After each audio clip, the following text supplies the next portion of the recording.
All right, let's dive right into it. This is how you access your Ads Manager account if you want to run an ad on Facebook.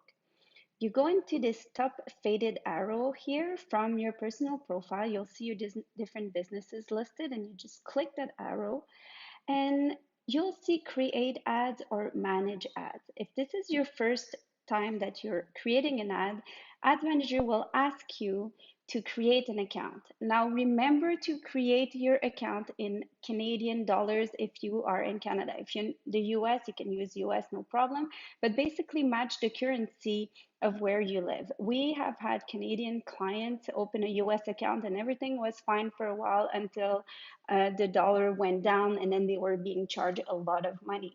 So keep in mind you want to create an account in the currency of the country you live in and in the time zone. So it would be, for example, Vancouver Pacific Standard Time, currency Canadian dollars. Once your account is created, you'll be asked to link your credit card to it. You don't have to do it right away. Eventually, if you want to advertise, you'll have to link your credit card to it. But remember that Facebook is only going to charge you the amount that you let them charge you. So don't be afraid of giving your credit card details. And you'll need the credit card and the zip code and address linked to that card. Now, this is, you click create ads. If you already have ads running, if you go under manage ads, you'll have all the information about the campaigns that you are running. Then we will go, we'll look at the three most popular objectives. So this is a still image, but I'll guide you through a live exercise right after this. It's just easier to show you with all the arrows from, this is actually the slides from our live KISS social media bootcamp. So I'll teach you the way that I was taught with the Facebook advertising group, and I think it works really well if you remember the three main blocks. So see how you have a block here that says campaign. So campaign is where you put the objective. What are you trying to accomplish? Then Facebook is going to guide you through picking and building an ad set. And the ad set is where you want to choose your audience. Who do you want to see this ad? So the ad that you will create either by using a post that you already have on your page or by create a brand new ad. This ad will be seen by the people that you choose. And building an audience is really important because these are the people that you want to be your ultimately your clients. So we'll talk a little bit more about that later. And we talk a lot about audiences and exercise about that in the strategy component of this complete course. So have a look at our strategy course. But then placement is where we're going to talk about, do you want your ad to be seen only on desktop, on mobile devices, on Facebook Messenger? Where do you want the ad to be seen? And or on Instagram. This is at the placement level. We'll talk about Instagram. And then budget and schedule. Whoopsie. So budget and schedule, this is a really important one because you are in charge. And I cannot tell you enough, you are in charge. And if you are not in charge because you gave access to an agency, your account, make sure you know how much you're spending and make sure you get a report on your success, at least a monthly report to see how your accounts are doing, how much you're spending, what are the results, how many engagement, how many 10-second video views, and so on. Make sure you ask, but this is where you control your budget and schedule. And finally, we'll visit the ad format. And the ad format is what your ad is actually going to look like. Now, the easiest way is to simply use a post. It can be a video, a couple of images, a slideshow, or a still post, a post that you have already existing on your page.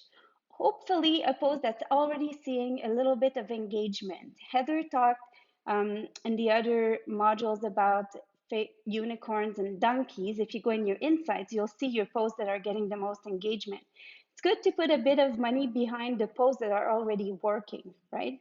So, or if you have an event or something you really want to promote, so this is where you would use, you can use an existing post or you can create your ad basically from scratch using the resources that Facebook are giving you.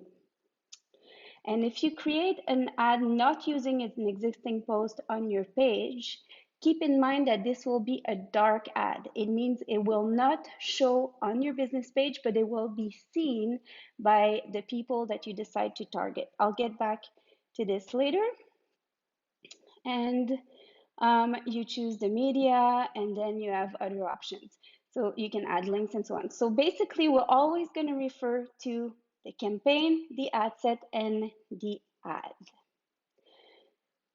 Let's look at what your marketing objective is.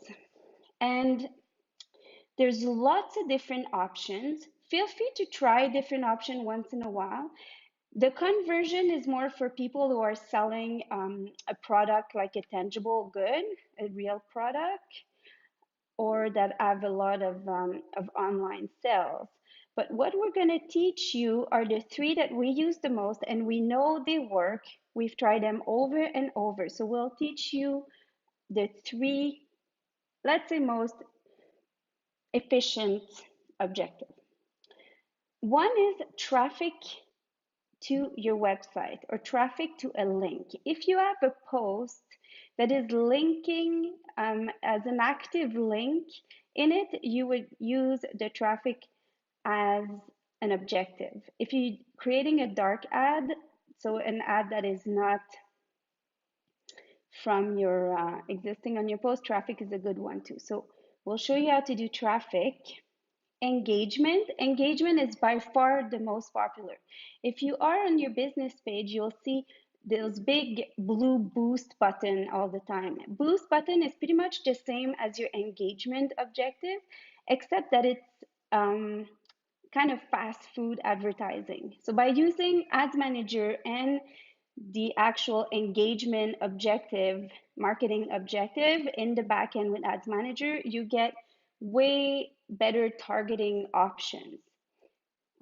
So this is basically engagement is a little bit like boost. And then video views, if you have a video, use video views, you get the best result for your money with video views for videos. I've put this little guy for lead generation because um, lead generation, basically it creates a little form that people would fill in, and then you would collect their phone number, email addresses, and so on. However, what we found, and we have tried this a lot because we do a lot of business with real estate agents, what we found is that when you do lead generation from Facebook, people don't want to give you the information for nothing. You're way better to send them to your website where you have a data collecting form. So a home evaluation form, or you can tell them that they can download your buyer's guide, or they can download some useful tips, or they can sign up for your newsletter. If you give people something in exchange, they're way more likely to share their personal information, their phone number, and their email. So I would stay away from lead generation. So to recap, we're going to go over the objective, the three main ones: traffic, engagement, and video views. I'm showing you this, and then afterwards I'm going to switch to the live screen. But this is the first one we're going over. So see how I put objective? I've decided to click on engagement, and you want to make sure you name your campaign. And the reason being is that you will have more than one campaign running at some point, and it gets really confusing when you're trying to do your reporting to see how things are doing. So make sure you name your campaign, and you will be asked to write that same name at the three different levels: on the campaign level, the ad set level, and on the ad. So sometimes I just copy it so I can paste it at each level. So if you have this, for example, if you're a real estate agent, you would put the name of your listing, for example. And this is where I was showing you. Engagement is the same as those boost post button that you see.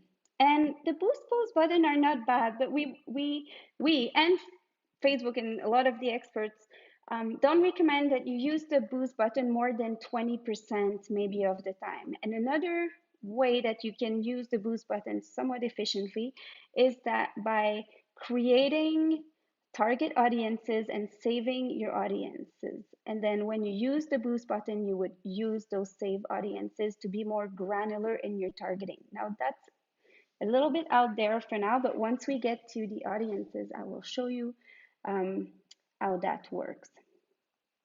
So from there, I'm going to switch, bear with me for 1 second. I'm going to switch to the live screen. We're going to go on the Keep It Simple social media account, and I will show you step by step. I'll actually do a real ad to show you.